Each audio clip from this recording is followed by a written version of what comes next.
Hello, interwebs. I hope you're all doing well. And today I have a very special guest because it is my absolute honor to be talking with Tyler Attico, who is the author of this wonderful book, The Autobiography of Benjamin Sisko, or I guess I should say co-author or editor, because of course Benjamin Sisko wrote the autobiography. But yeah, I'm so excited to have you here, Derek. Jessie, thank you for having me. I have been waiting for this for a while. Thank you so much for having me. This is going to be fun. I'm so excited to talk to you because as soon as I heard that you were writing the autobiography of Benjamin Sisko, I was so freaking excited because I feel like it's such a fascinating book to like get inside his head, because he is such a very interesting figure in so many complex ways. And I just was so pumped that we were going to get a book, and especially from you. So how did you, okay, let me start off first. How did you get on this? Because I know this is kind of like a dream project, so I'm curious to how you got there. Wow, that's a really great question. Well, to answer that question, that goes back to, and thank you for asking it. That goes back, right. That goes back to 2016, where I wrote my second Star Trek Strange New Worlds story. And Strange New Worlds was an anthology contest. Was that Alpha and Omega was the one? That was Alpha and Omega was the first one. Gotcha. Which was in 2005, which was my first professional story. First thing I ever wrote professionally. Yeah.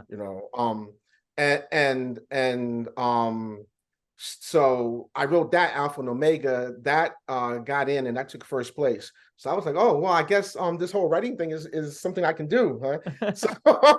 So that started me on that path. But then in 2016, for the 50th anniversary of Star Trek, Pocket Books brought back these Strange New Worlds anthology, which was a contest of where it allowed fans to submit short stories, and they would pick the best of those. And my story got in, and it was a Deep Space Nine Benny Russell story, and it was called The Dreamer and the Dream. And that story got in. It was well received, and so you fast forward to about, I think, like 2019, somewhere around there, 2019, 2020. Some podcast is talking about the autobiographies, and they had done Kirk, Spock, Picard, and they skipped Ben, and they did Janeway. Yeah. Right, they were doing Janeway, and someone on Twitter said, well, hey, if they ever do a Benjamin Sisko one, this guy Attico wrote this story in 2016, The Dream and the Dream. Yeah. He would be great for that. I know it's a long story. No. This is fascinating. It's funny. And I just want to say, I remember those Strange New World stories. This might make you feel old, but I was reading those when I was in middle school. I literally would they were my favorite of all the ones they had, because they came out with them every year or so, and I would always go and grab those because those were my favorite, because they were every single Star Trek series in one book. So I was like, that's perfect for me. So I loved those, and I remember Alpha and Omega quite vividly. So. Right. Well, thank you for that. I really appreciate that. And yes, so it was great. And I remember really, just a quick side note, I first learned about you because you were one of the first people to give a shout out to Alpha and Omega. You were like, oh, I read this Strange New World story, Alpha and Omega, and I really liked it. I was like, who is this person? Jessie, I've never heard of this person. And they were on YouTube and they're shouting out my story. What? And so, oh, that makes me so happy. Yeah, absolutely. So thank you for that. Really, thank you. Of course. And so that was great. Thank you for writing it. Thank you people for reading it and enjoying it, and thank you for Simon and Schuster and Star Trek and CBS for accepting it. Yeah. So someone on Twitter was like, hey, Attico would be great for the autobiography. So Titan Books, who does the autobiographies, got wind of that, read the Dream and a Dream, the Strange New Worlds story, and they were like, oh, he'd be a good fit for the autobiography. Yeah. So then they reached out to me, and then we started talking about it. Yeah. So if I had never written that Dream and a Dream, Strange New Worlds short story, they probably would have looked to somebody else more than likely, because that was like my calling card, Yeah, into that. So the lesson there is for anyone that's, writing, keep going, because you never know who's looking and who's talking about you in rooms. You never know, No, it's always good advice about stuff. For me, it's always been like the things that I'm able to do, like making my own movie and stuff, have always been based on like stuff that I just did on my own impetus. And then people are like, that's actually pretty good. You can do this. It's always that. So exactly. And I'm just really, really fortunate. So that's how that happened. And I had a great conversation initially with George Sanderson, managing editor at Titan Books. And it was one of those conversations where I'll be really honest, you're meeting someone at a publisher, he's this guy is the managing editor. And I swear, like a minute in, 2 minutes in, I was like, oh wow, we really had the same attitudes and insights towards Star Trek and Deep Space Nine. And I was like, oh, that really made me feel really good. And I hadn't even gotten the gig yet, but that made me really feel really good. And one of the first things that we said to each other was our dedication would be, to the story. It wouldn't be to whatever we wanted, but it would be what would be best for the story. And I was like, oh, I love that. I love that, because that's what it should always be about, is the story. And I gave him my idea for how I wanted to do it, because they were a little concerned about how to do this, how to do it in Sisko's voice, or how to do it in that way. And I gave them my idea, and they liked it. And so then it was off to the Is it the one that the book is centered around, the framing device? Is that what you pitched? Well, I wanted to ask about that because I love that. So, it's minor spoilers for the book. It's literally the first thing you'll learn about the book, listeners. But the weird thing with this autobiography is that all the other autobiographies are just written by the characters like after the main events of their series, because those characters are still around. But Benjamin Sisko, at the end of Deep Space Nine, for those of you who have seen it, he goes into the wormhole. And so you come up with this really wonderful conceit of he sends a message through the wormhole to Jake, which I personally thought was just so beautiful. It's number one, it's very clever in terms of like being able to get an autobiography, but I think it's just so beautiful in a lot of different ways, because it makes this autobiography feel so much more personal than all the rest, because it's just to Jake, and we just happen to be able to get access to it because Jake lets us read it. So that feels very personal in a way that the other ones don't. And then also just kind of fits the themes too of Deep Space Nine that made it so, I think, unique about like being about a Black father talking to a Black son, which I'm just like, I think that's really, really wonderful. So I wanted to hear you talk about that and how you came up with that and your feelings about that framing device for the book. You said it. Well, fine. I don't need to interview you. I can just talk about your book now. You hit all those marks.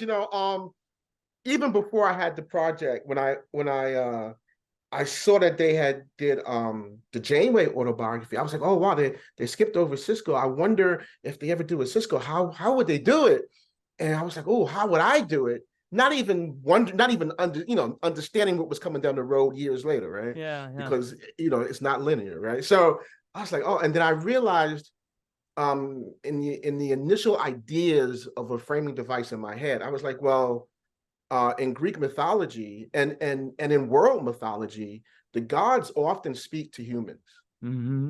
Right? So it wouldn't be something that would be unbelievable or far-fetched. Yeah. If and that was the beginning of my ideas. Now I'm very steeped in literature and classics, and I was like, so that was like the beginnings of an idea for me. And then pairing that with the fact that on Deep Space Nine, at the end, on the last episode, or What You Leave Behind, Ben never speaks to Jake. Yeah. He speaks to Cassie, but he never has that conversation or anything with Jake, and it's just gut-wrenching. Yeah, it feels like it's missing something, especially since that was such a core relationship for the whole series. Right. Yeah. Right. And that pullback in the last shot of the show, is Jake, looking for his father. And I remember watching that, because I am older, and I remember watching that and tearing up and coming like, wow. And so I was like, I have to, I have to touch on that. I have to speak on that. Yeah. And so then I realized that the first thing Ben would do when he got to the Celestial Temple would be to send a message to Jake. Yeah. And because it's out of order and because he's new there, of course it and we see in the book, it's not too much of a spoiler that it doesn't get to Jake right away. Yeah. But that's because of Ben is learning new things, so it doesn't get there right away. But that's the first thing he does, even before he speaks to Cassie. Yeah. Is he sends, that message.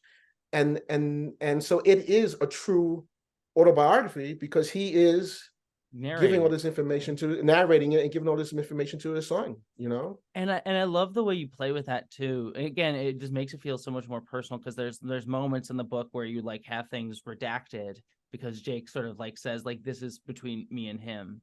And so there's like these little moments of like, oh wow, we are allowed to look at this, but it is between father and son rather than it being like Janeway wrote a book that's gonna go and get mass printed everywhere. Not to disparage those books, I enjoyed them as well, but it felt very, very, very deep in that way that I really, really liked. And I thought that was it made me feel like, oh wow, I'm in a private territory, which felt very, thank very you. sweet. Yeah, thank you. Yeah, I also thought a lot about Jake's mindset. Because we all know I'm writing an autobiography, but it's very important for me to think of the mindset of the characters and for that to be organic and real. So Jake's mindset is, I think if Jake had his way, he would not have released anything. Yeah. Right? Because it's a message from his dad. Yeah. He wouldn't have done that. He wouldn't have done it at all. Yeah. But as he explains, he's like, a lot of people they're all pulling at what they all want. Everybody wants something of Sisko. Yeah. And he's a little tired of that noise, I think, Yeah.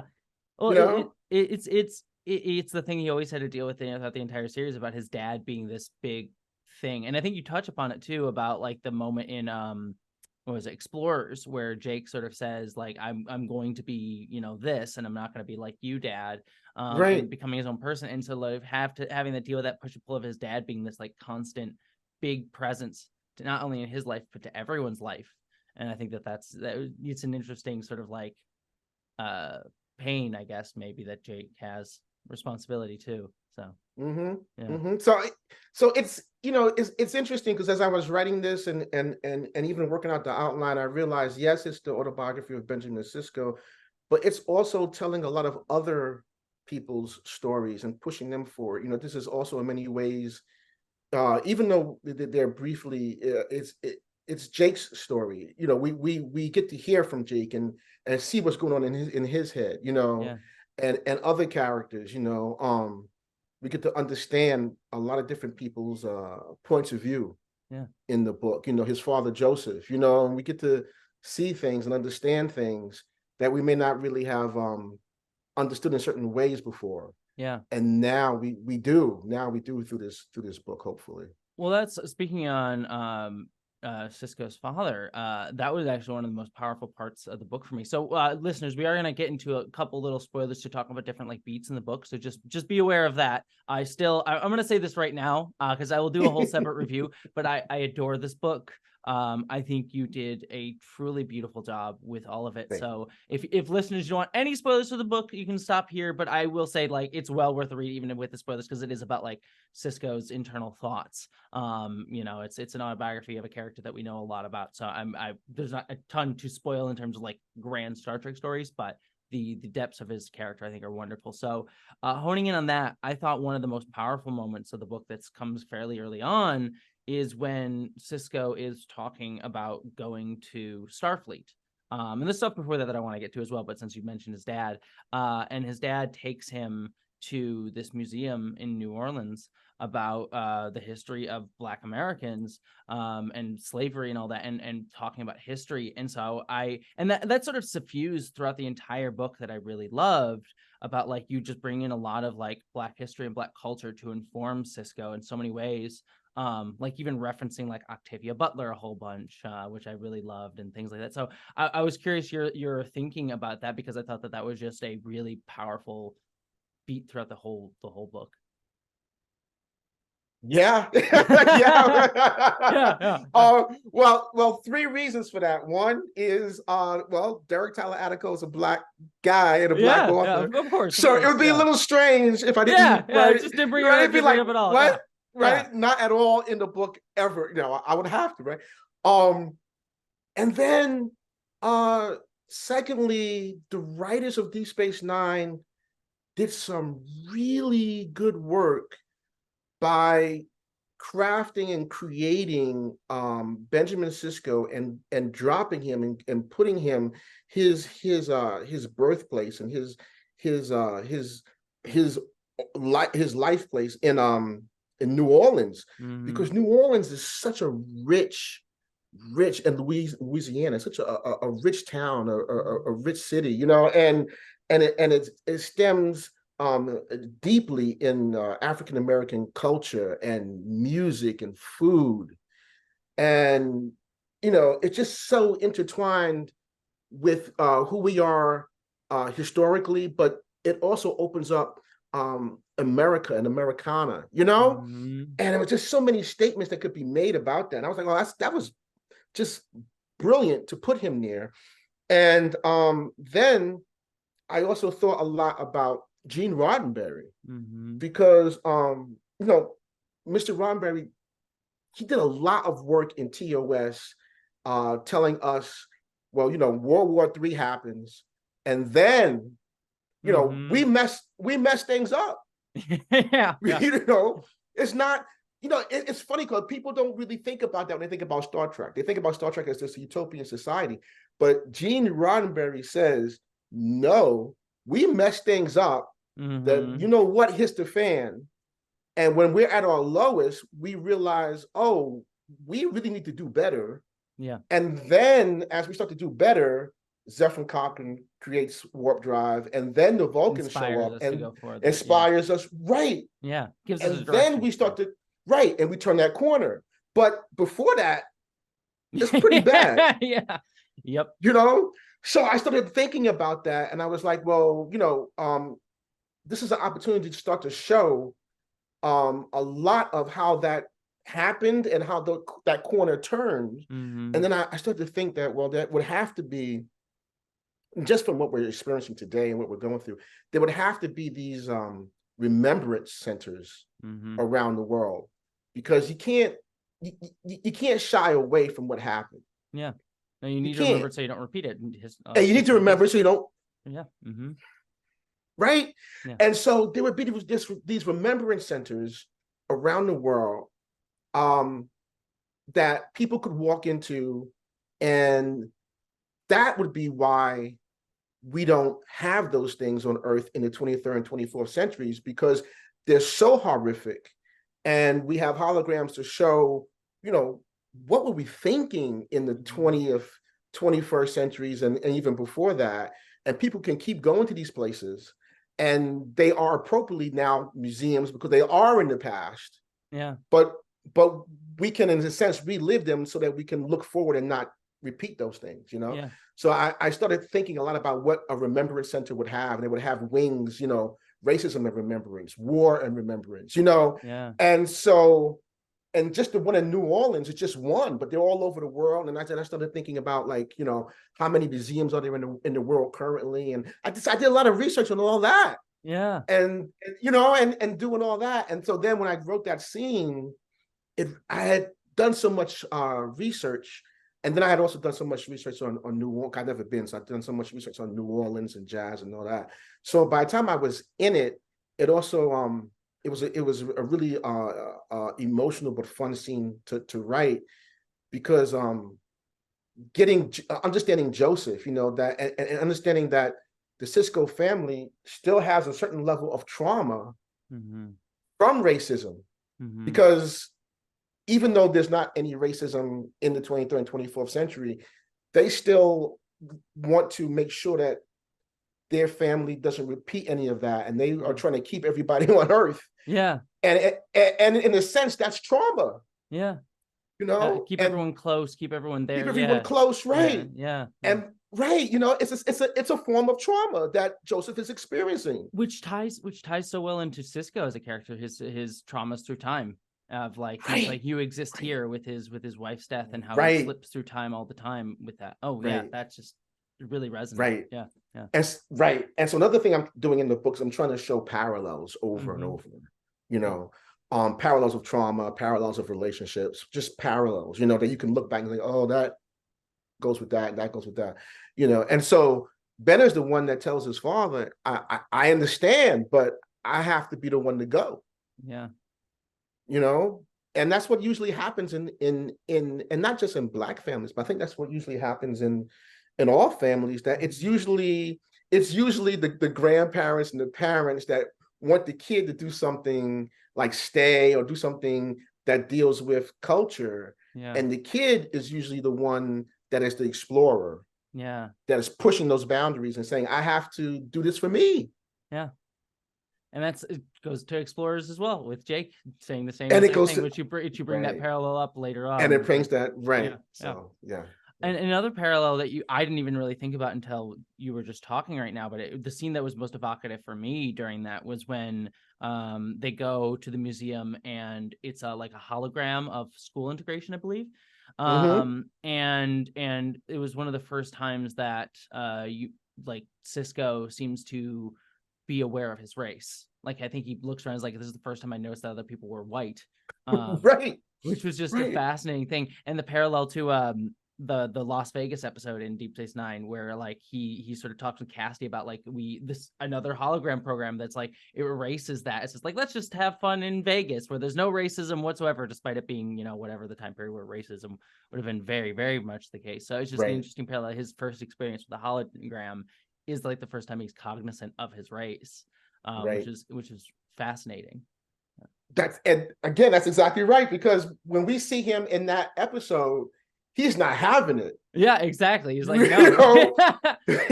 He's not. He's like, no, I'm not going to 1950s Las Vegas.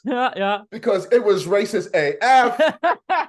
We're not doing that. And we know, the viewer knows, that's because that's Mr. Avery Brooks, and he's very cognizant of those things. And so he is infusing that into Benjamin Sisko. But then my job is to find a reason for Benjamin Sisko to have that view and realization, right? So then I was like, well, why would anybody have that idea and realization in the 24th century when that has been like left behind, And then so that I looked to Joseph for that, and I was like, well, Joseph doesn't even like replicators. Joseph doesn't even like transporters, and so then that started to give me a glimpse of like, and why doesn't Joseph like those things? I'm like, oh, I can really go back and talk about what's happening now through Joseph, and then how that impacted Ben, and so it all starts to how it carries through trauma. Exactly. It's really, really well done. And where and the other thing too with that scene in the Vegas episode, I've always seen that scene as like a commentary on Star Trek as well. Like just like being like, no, we can't go and play in this big utopia land without remembering these things, which is kind of what your book is about as well. So I love it. Parallel, it's great. Again, I adore your book very much. Thank you. So the other aspect of like the early part of the book too, that I had never even really thought about, like we get to meet Joseph in actual Deep Space Nine. So we kind of knew him and his character, but we'd never really gotten to meet any of Sisko's other family. And I never even really thought, like, I don't even know if they're referenced, but he has brothers and sisters who like are they referenced in the show? I was like sitting there thinking, it's like they must have been, because you must have pulled from something, but it was interesting because I'd like never thought about his siblings at all. And you delve into they are referenced, which made my job so challenging because in like I think second season, like one episode I think it's called Paradise, he mentions, oh, I have two brothers. I never. It's like I have two brothers, and my dad would take us all to like pick vegetables, and it's like, and that's it. Yeah, yeah. And I was like, what? And he never speaks about them again. Yeah, And that's what was wild. I was like and trying to remember, like, oh my God, I forgot that like he had siblings. That must have been a huge part of his life. Yeah. right. And then 7th season, like first or second episode, he mentions his sister Judith, and I was like, what? And this was like back when I was watching it when it was like on television. I was like, what? Judith? Yeah. Why have we not seen any of these? Yeah. 7th So, then the challenge became is like, well, why have we not seen these siblings? Why do not talk about these siblings? And I guess the easy way would have been like, well, they've passed on, or there's trauma, falling out, like there's a falling out. Thing. Yeah. Right, exactly. But then I was like, no, I don't want any characters to become caricatures, right? Mm-hmm. So I was like, well, let's just give them really interesting and full lives. Yeah. And space is big. Yeah. Especially when you're out in Deep Space Nine in the middle of nowhere. Yeah. Right? Especially, and so you don't always get to see these people, And so then the challenge became like, okay, well, what kind of careers are you going to give them? So I gave them careers where you could look at it organically and be like, yeah, they're doing their thing. They're not, it's like, he's out, he's on Deep Space Nine. He's my brother. He's doing fine for himself. It's okay. Right. Exactly. That kind of thing. Yeah. I loved all the stuff that you gave to them and them growing up. Especially also too that one of his brothers was more into baseball than he was when he was younger, which is kind of interesting. Right. And then Precy Squares became an athlete, which was like, wow, it's like even someone more into baseball than Ben, which was fun. So, we had conversations about that. I remember working with Russell Walks, who's the artist for some of the pictures in the book, and I said, Russell, because I made them twin brothers, right? Mm-hmm. And I said, Russell, can you make David and Elias? And I said, can you make Elias a little bit like bigger? Yeah. In the he's like, what? I was like, because he's working out, man. He's an athlete. His other brothers is like taking he's like a chef like his, father Joseph, and he was like, oh yeah, that'd be cool. So you see that one is a little bit bigger, and I was like, yeah. So little things we did like that. So. I love that, like attention to detail. The other aspect of it too is you get into like he had an injury because the transporter accident, he was playing with transporters, which again was so clever about like just the idea that he didn't really realize or think about him living in what we consider the future, because he had been so steeped in the past with his father and his family's hotel and everything, right? And so he starts getting adventurous with transporters, which like kids would do. It's the thing that I never really thought about, but it's like kids in the 24th century would be like, their rebelliousness would be like, I'm gonna go play with the transporter and get deeply hurt using the transporter, and that being such an interesting influence on his life. So I'm curious to hear you talk about like coming up with that idea of like Sisko just having this like life-defining injury for a while. Well, some of it comes from a personal place. I have an artificial hip, and I had a injury as a kid, and I know that a lot of it defined me. Yeah. And I talked through some of this with my editor George Sanderson, and I was like, I think as a writer, you walk that balance because you don't want to. At least I don't want to be like egotistical and put myself into an icon like Benjamin Sisko. But I think there are times, if you're objective, you realize that there are elements of your life that could actually be fruitful. Right. And exactly to the character, so I use that. But then I realized, I was like, okay, well, what could I do? That being said, what kind of accident? I was like, oh, a transporter, that'd be dope. Because A, it's not a Starfleet transporter, so it's not going to have all these redundancies, right? It's a hotel transporter, which is who knows who makes it, Acme or Acme brand teleporters. Oh my God! Brand. I mean, who knows makes it, right? And And just the fact that they leave it with the badges with like just a latch, Yeah. who does that, right? Mm-hmm. But nobody steals anything on Earth, so it's like, Yeah. and then, his friend who's his former babysitter is like, hey, you want to check out the transporters, Yeah, and, which I love too. Like, don't tell anybody that I did this. Don't tell anybody, right? Because they see his wonderment, and they're like when I wrote them, like a high school kind of like student, high schoolish age, so that's not the right thing for them to do, but everybody's in that right age for disaster, for this moment, Yeah. Hey, you want to check out the transporters, Ben? And so, yeah, and of course he's a kid. He's like, yeah. And the very wrong thing to do was for him to see like how it works.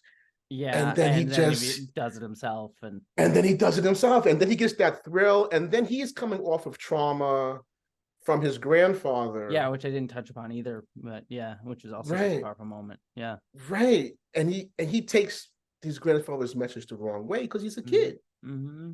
He's a kid, and so he takes it. He doesn't know how to interpret an adult, in his last moment. Yeah. And so it all started to make sense to me. And I was like, I hope this makes sense to the reader, mm-hmm. and is believable to the reader. This progression that I'm making, So, and for me, it all came like home when Joseph, he's in the hospital, and Joseph says, there's a difference between something that's thrilling and something that's fulfilling, man, Mm-hmm. and giving him that lesson. I'm always trying to bring this back to lessons, because it's not only lessons that Ben is learning, but it's things that he is passing on. Even if Jake knows them, he's hoping that one day Jake may pass this to his children. Mm-hmm. So there's always a reason for what Ben is saying beyond us reading an autobiography. I never thought of it really, honestly, as an autobiography. I always thought of it as a father talking to his son, and what the reasons that he was telling his kid these things, Yeah, well, and again, that's what makes this unique amongst all the autobiographies, the Star Trek autobiographies that we've had so far, which I've liked, but I think for me, this one just felt the most personal for exactly that reason.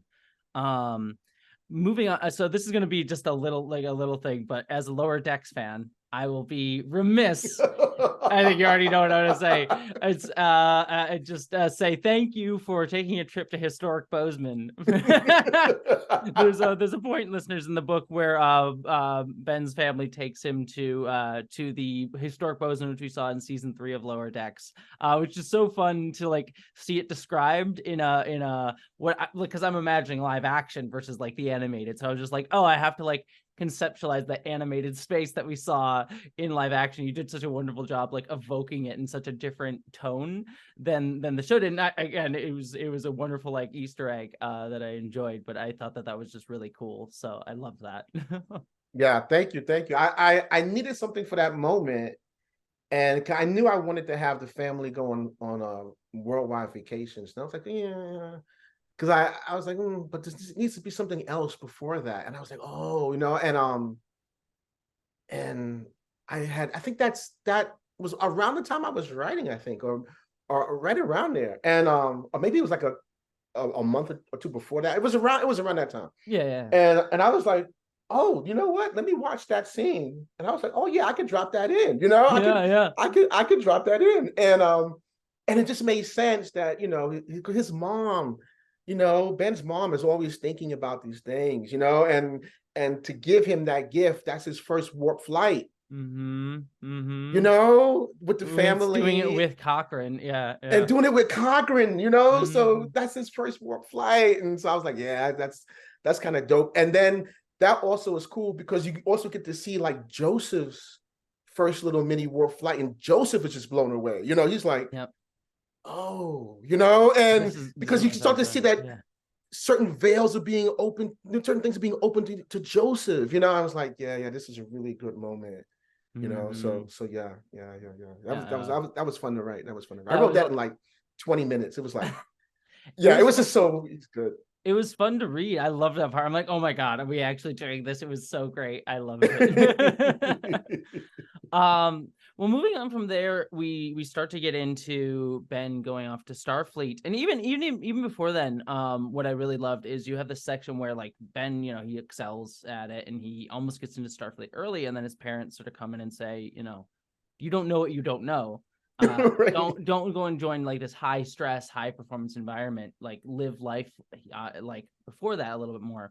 And you do get to see Ben having to deal with being seen as the other in a alien context, and also in a cultural context too, within even in high school, because his family is so isolated themselves and kind of time in a way. And I thought that was really powerful for informing Sisko's character, but also kind of again commentating on like the marginalization experience without actually it being about like race, because that doesn't necessarily exist in the future. So I'm curious, like your thoughts on like that part of it, because he experiences it in Starfleet as like a human amongst some alien officers, and then amongst like on Earth, even amongst this like time sort of distortion that goes on there. Right. Well, two things. One is I will say, I had already read the or listened to the audio of the autobiography of Catherine Janeway, which is just great read. Like, hearing Kate Mulgrew do I was like, oh, this is beautiful. All day, every day, right? And then when I got the project, I was going to do it anyway, but now I really had a reason to go back and read all the other ones, because I needed to know what the other authors had done. And Una McCormick is just, can we say that she's just phenomenal? I mean, she's just phenomenal. Oh yeah, legit. I adore Una. She's legit though. Yeah, I mean, she's just cool. And so I also need to know like what they had done. I didn't want to like do something that someone else had done. Because then you'll read it and be like, oh, well, that was done, and this other one is just rewrapped, for Sisko. Yeah. And something that was done really well and made sense for Janeway that Una did was that Janeway goes to the academy early. And I was like, what would be cool for Ben is that if he could go, but doesn't, because his parents are always trying to, they've been begrudging to even let him go. But then once that happens, they're like, look, man, it's a big world out there and space is even bigger. You need to just hold back, and I think the man he becomes is such a balanced, foundational individual. And I think what I'm trying to show the reader is that it's because his early life is rooted in these foundational elements of family and home, and so all of that made him who he is. So staying helped, right? Yeah. But then, so he goes to high school and he does all that, but then he realizes in high school and he realizes at the academy, he's odd man out because everybody else has been experiencing and living the 24th century. And he's just catching up in a lot of ways, because New Orleans and Louisiana has been very much a service industry town, and they've opted in some respects to stay that way. And the government, and the Federation, UFP have allowed them to, So in some respects, time has not progressed as much as it has for the rest of the world. So people, so he's never eaten replicated food, and certain and it makes him sick, which I thought was and it makes him it makes him sick, So he and I in the book I equated to like being Amish, or the 24th century version of being Amish, but in that it makes him the other. So I may not be able to talk about color, but Star Trek does really well talking about things by using analogies, and so that was another analogy, obviously, technology, like do you sew your own clothes, stupid things that people would ask, Yeah. Do you sew your own clothes? Getting bullied for like bringing his own food or whatever. Yeah. Right. Things that we would never think about today. Yeah. But in the 24th century, it could be a thing. Yeah. It could really be a thing. And so he has a little bit of a curve trying to acclimate and find himself in all that. So that was really fun too. And it fits again the themes of like being out of time, which is just him as a character since the very first episode with him, which is just like he exists in these so many different contradictory timelines that I think it just it speaks again to like trauma but hope and future. It just why it makes him such a really wonderful character in that constant theme, which I think you just draw out so well throughout all of that. So I think again goes to why I love this book. I think you just really it feels so cohesive in such a that like draws upon the through line of his character in such a wonderful way. And that gets continued in another section I really loved, which was we get to meet the original Defiant. Where he so he gets accepted into, so for listeners, he gets accepted into Starfleet Academy, and then he goes for something we'll touch upon in a little bit, the sort of his relationships that he has, but he gets sent to a starbase, or chooses to go to the starbase, where he gets this engineering program, and the guy who runs it makes them build an actual like Egyptian ship to like learn how to engineer from the ground up, and they name that the Defiant. And I love that whole sequence was great. And so I'd love to hear your thought about like the challenge of like coming up with this like unique engineering program. It was so cool to read. Well, I like doing things that are different, and anything I do, anything I've written is different. It's not something that, if you read something of mine, I always believe that what I'm doing is making a contract with the reader that, hey, if you're picking up something that Derek Attico's written, it may be familiar, but it's still going to have elements of something that's entertaining and different for you. Yeah. Hopefully, right? So with that in mind, with this section, I was like, okay, I already knew that I wanted. He mentions again, he has his one-liners in Deep Space Nine, which killed me. I went to Starbase 137, and it was one of the most rewarding times in my early career. What does that mean? Yeah. And then in the episode Explorers, when he builds a Bajoran lightship, he says to Jake twice, "We're going to make a sailor out of you yet." And he says that twice to Jake. And I said, he builds the lightship on his own, and he says to Jake, "We're going to make a sailor out of you." The implication is I am already a sailor, and we're going to make one out of you. So I'm like, well, when did that happen? Yeah.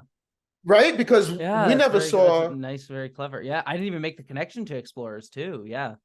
Right? Because we never saw that, right? Yeah. So I was like, okay, Starbase 137. And then what was dope is like, well, now I get to do a Starbase, and I get to do something that we've never seen before. And it always bugged me watching TNG with the wood paneling look dope. Yeah. But I was like, it looks really great. It looks really beautiful. And it, this whole, and I understand the whole idea of 24th century, but have something as organic as wood, on a starship. But maybe there's a story behind that wood. Yeah.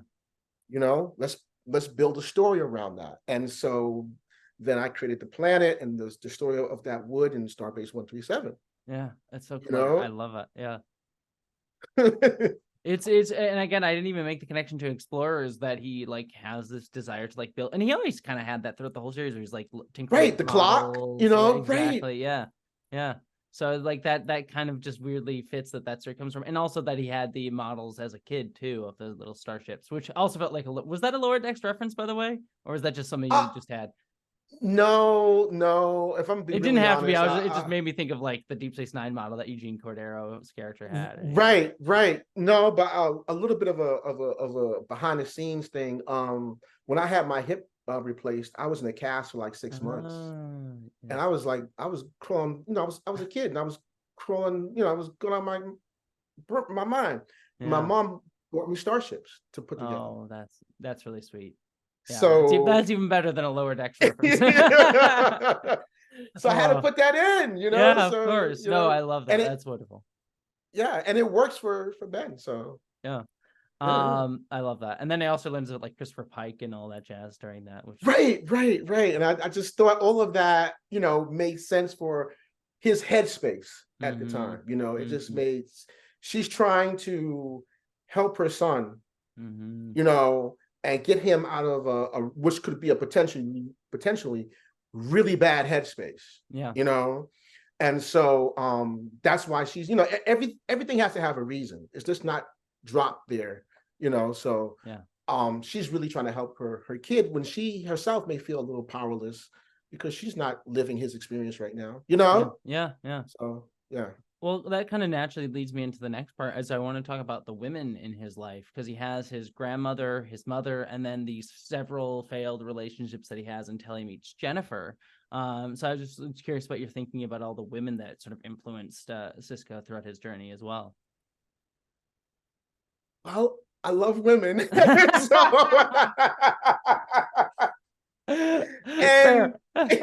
And I love women. I was raised single parent, raised by my mom and grandmother. I've always tried to write women with strength and give them make them multifaceted, good and bad, good and bad, because they're human beings. And one of the things that I love about Deep Space Nine is that Ben is surrounded more, in my opinion, than the other captains, except probably Janeway. That's a conceit because she is a woman. But the other male captains, he is surrounded by a lot of women and leans on and relies around a lot of women on DS9. Kira, Cassidy. Yeah, I didn't even. It's probably the show with the most women until we get to like more modern Treks, like with Strange New Worlds and Discovery, which has a lot of women as well. Yeah. Right. Dax. Jazia. And these are and for the 90s, these are some really strong, fully developed characters. And so that was just great for me because I said, here's a man that is just really comfortable around all these women, Yeah. And when we meet him, he's already been married and he's a widower. So I was like, well, me, just my own experience with women, that all comes from someplace. I love women. I can talk to them. I'm not really shy around women, or and I know some men that see women as objects and this and that. And so what I wanted to show is Ben's life and the women in his life, and how they've played a part in building the man that he is. Yeah.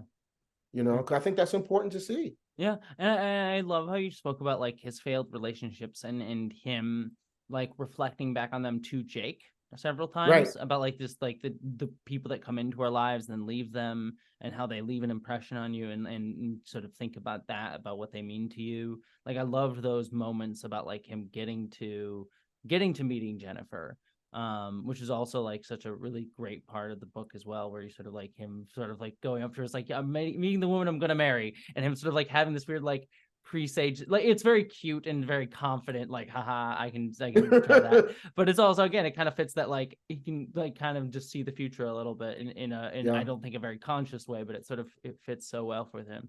So yeah, I think you did a really wonderful job of bringing that all out. Thank you. Thank you. Yeah. And the women before Jennifer, they all brought something to him, and there are parallels, with those women, with Zoe and with Tryla, they all brought something to him, and, either, he breaks up with them, they break up with him, things happen, because that's life. Things, and sometimes, like you said, you're in a person's life for a reason, or they're in your life for a reason, but hopefully you come away with something. So by the time he meets Jennifer, it's all just starting to click, because he's more of an adult. He's more of a well-rounded human being by that time. Yep. Yeah. you know, He and knows he's who meeting he another is. well-rounded Yeah. human being, you know, Yeah. so Yeah. Exactly. yeah.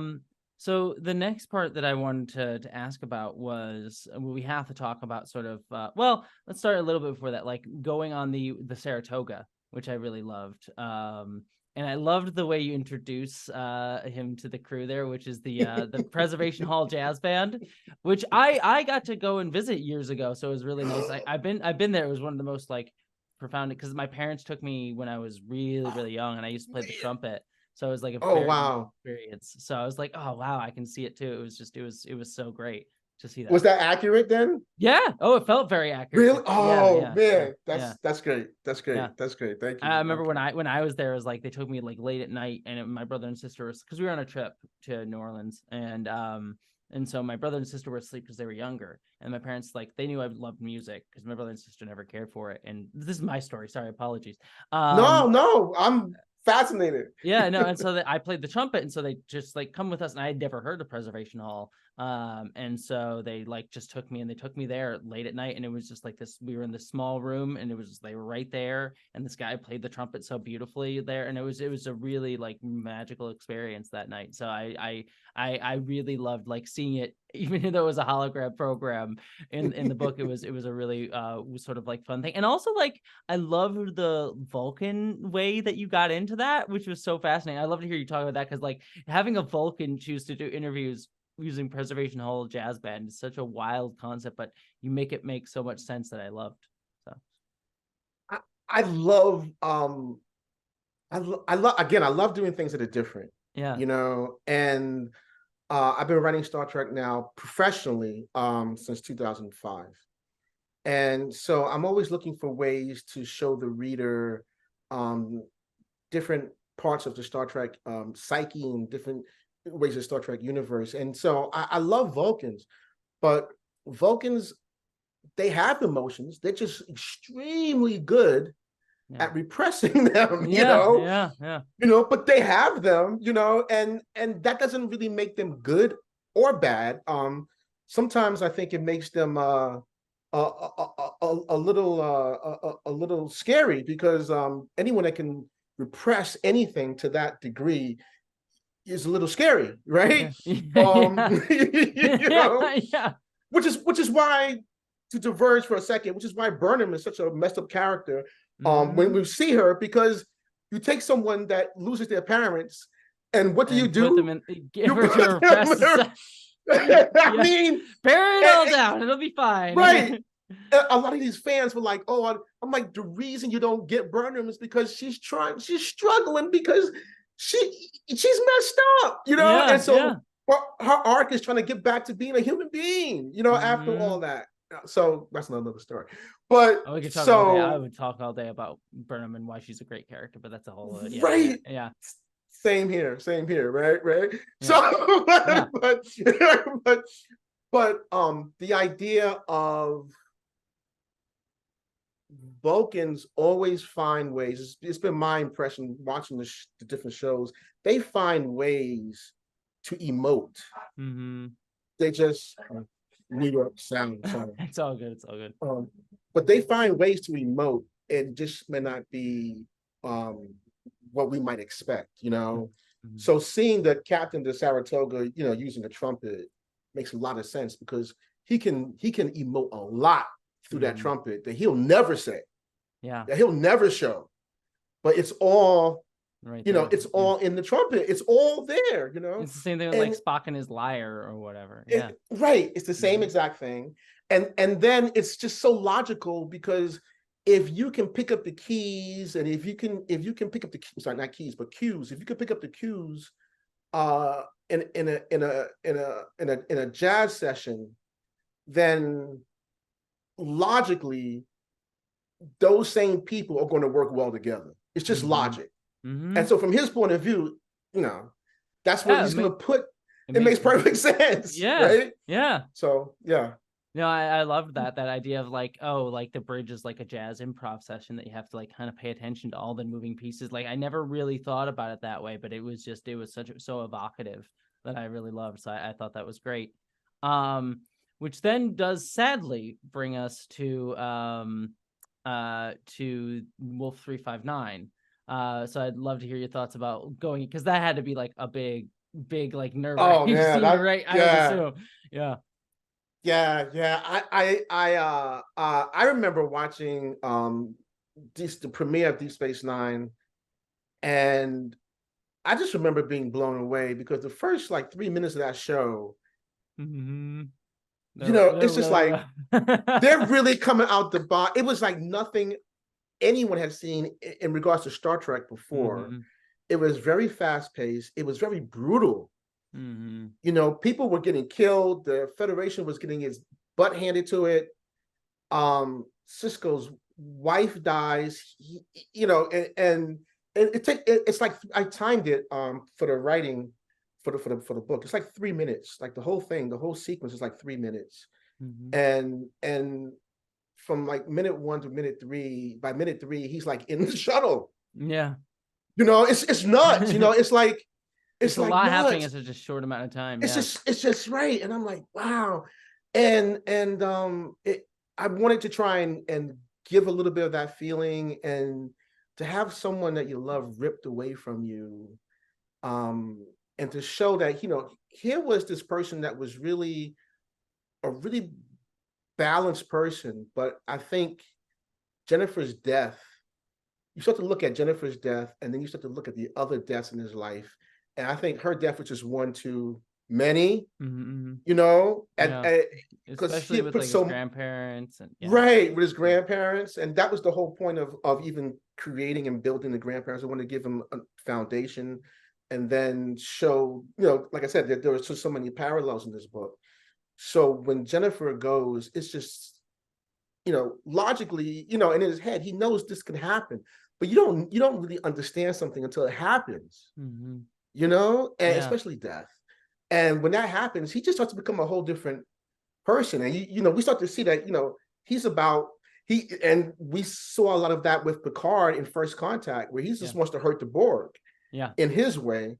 And for Ben, it's creating the Defiant to like, and that's really, it's how he gets control over some of it. Over all of this, and that's all it becomes about, until people are like, okay, we're just gonna leave now. We've been at this for like, this, we've been at this for a while. He's like, I don't care. I don't care. I don't care how long. He can't let go. And that's he doesn't feel like he has anything else to live for, too. It's like, I gotta build this because it's the only thing I have, is like that, living for that revenge. Right. Right. Exactly. Which I thought you did a great job talking about that scene where he meets Picard in Emissary, about like all he wanted to do was hurt him in that scene. Like, he couldn't punch him, but he wanted to. Right. He wanted to do that emotionally, and then eventually having to like let that go. I thought was a really wonderful capstone to that arc for him. Right. And I remember writing that scene like 3 a.m, and I was writing it, and it was just not coming out right. And usually when something isn't coming to me right, it's because I'm not tapping into emotions. And I was like, because he was saying all these other things, and I was like, that's not right. And I was like, you know what? Sometimes you just have to let go of whatever's going on in your life, and you have to let go. And he had, he was holding on to all these things. And what is he trying to do? He's trying to give things to Jake, because, maybe Jake will be in that kind of a place sometime at one point.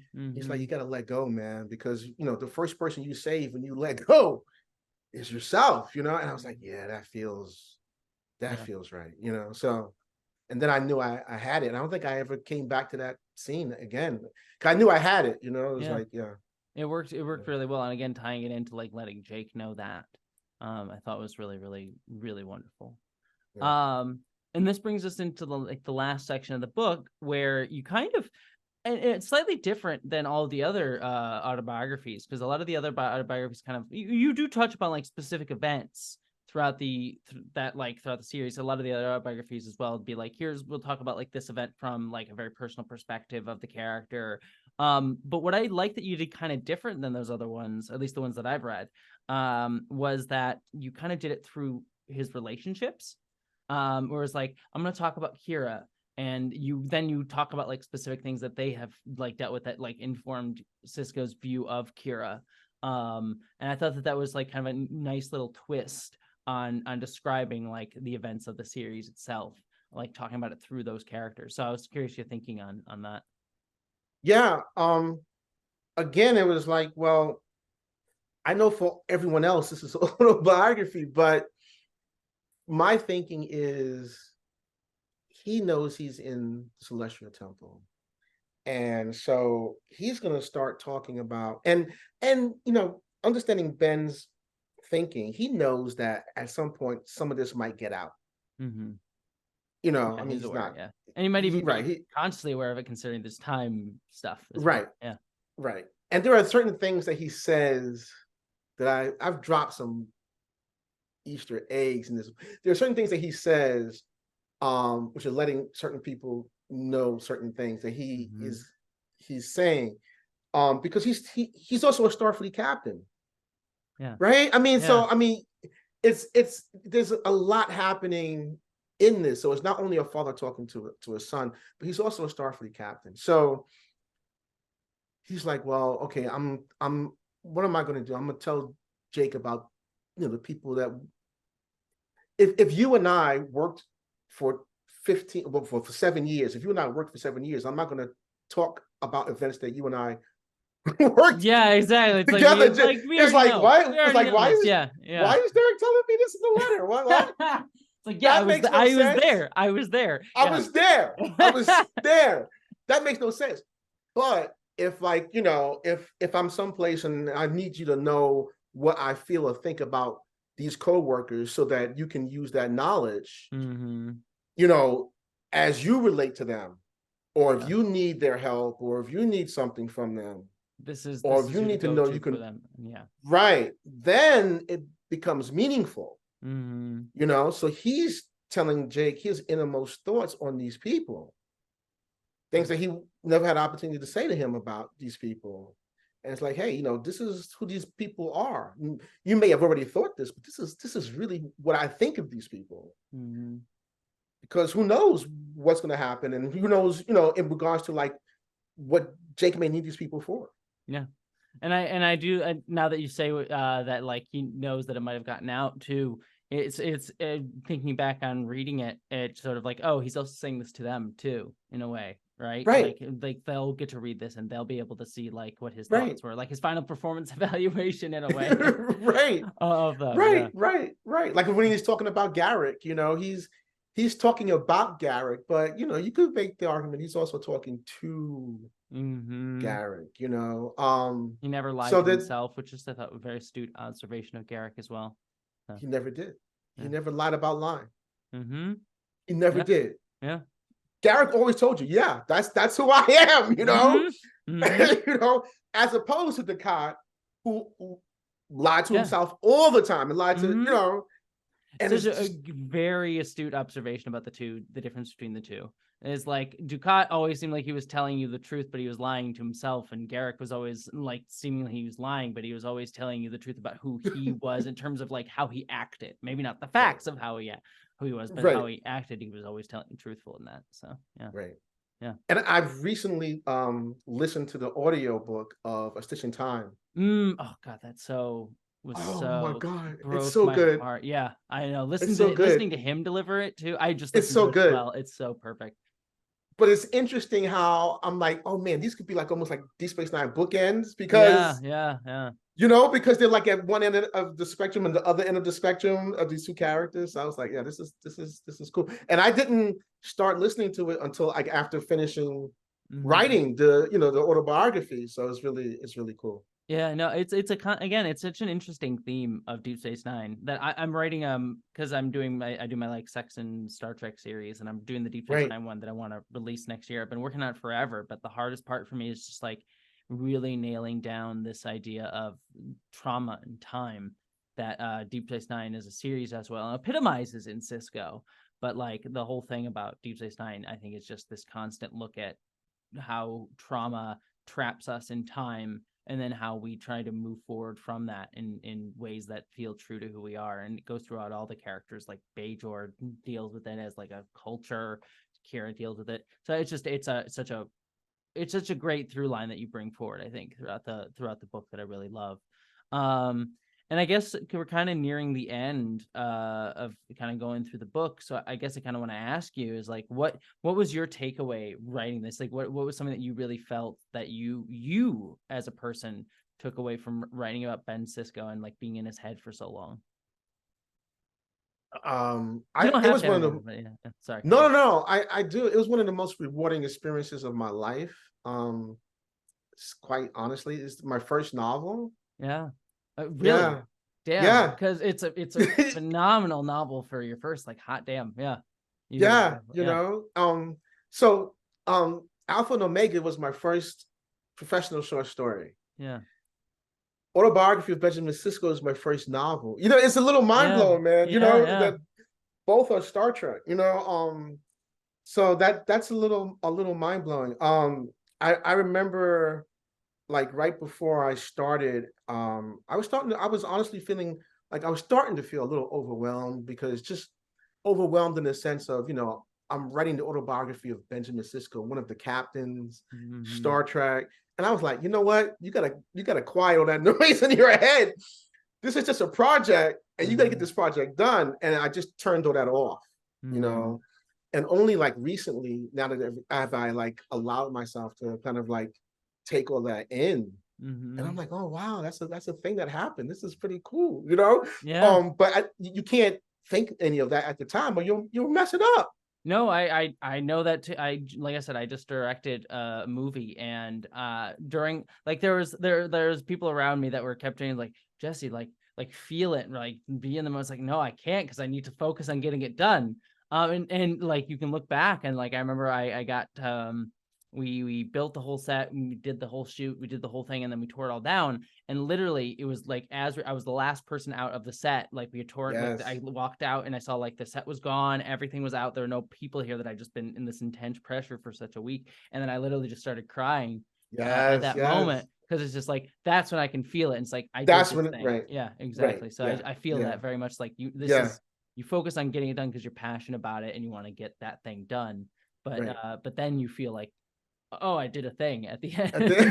Right. Yeah. Exactly. Because if you're taking too much time to think on that, and too much headspace, you're in your head too much. And I think writers, directors, I've always wanted to direct also. So writers, directors, we're always in our head too much anyway. Anyway, it's kind of part of the deal. That's right. It's part of the deal, but you got to mitigate. It's like so yeah, and just do it, and people will appreciate it. If you just think about it as a project, keep some passion, but it was a project that had to get done. And I just thought a lot about Ben and everyone on the Star Trek and Deep Space Nine as these characters I wanted to do justice to, and just kept my head down and got it done. And afterwards, I'm like, yeah, now the thing did the thing. So yeah. Well, I will say to everybody watching this, you did a phenomenal job. I legitimately, as I was reading it, I was tearing up several times. I thought you really captured Sisko's voice, and then adding so much beautiful context to him that I think enriches a watch of Deep Space Nine. Like, I know from now on, like when I watch Deep Space Nine, I will be thinking about these things with his character, and I think that makes it really a lot deeper. And I think that's the dream of doing a book like this, of what it could do. And I think you really nailed it. So congratulations. You should be incredibly proud of this book. And I think everybody, if you have not had a chance to read it, please go read it. I'm gonna shill it for you. I'll be the CBS shill. But everyone, go read the Autobiography of Benjamin Sisko by wonderful Tyler Attico. It is well worth your time and read. Is there anything else that you want to say where people can follow you, or any other projects you have coming up that you want people to be aware of, stuff like that? Well, you can follow me on social media at Dattico, Dattico, pretty much anywhere. Facebook, the X, formerly known as Twitter. I always got the artist formerly known as Twitter is what I call it. Right, the artist formerly known as Insta. I'm always happy to talk to people. I got a few of the things I'm doing that I can really talk about. I'm also starting to work on some of my own stuff. Nice. Which is exciting and a lot of fun that I want to bring to people. Things that are just like while, so bring some of that to my own ideas. And I'm just happy everyone is liking it. I'm really pleased that everyone is liking it. So thank you everyone for enjoying this piece of work. Yeah. I'll make sure to go check it out. I'll leave a link down in the description to go buy it, and I'll link to all of Derek's socials. So please go follow him. And Derek, thank you so much for doing this. This was an absolute honor, and thank you for writing this. And again, you should be so incredibly proud, and I'm excited to see whatever you do next. Thank you, Jessie. I really appreciate it. And it was an absolute joy talking to you. Thank you so much.